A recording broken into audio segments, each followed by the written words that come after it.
नमस्कार। अब हामी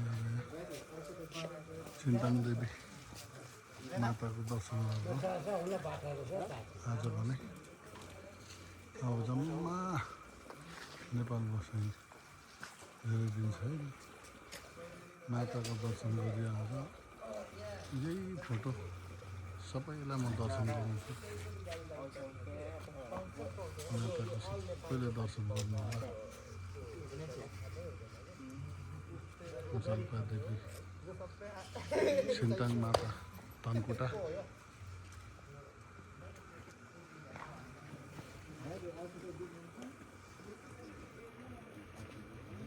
माताको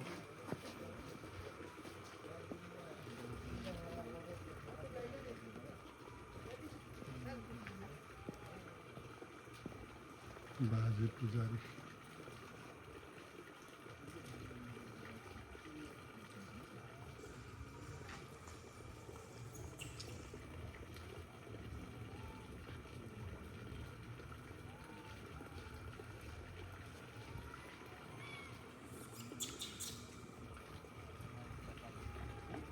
सबैले दर्शन गर्नु होला। यो भिडियोमा हाल्छु, त्यसपछि सबैले दर्शन गर्नु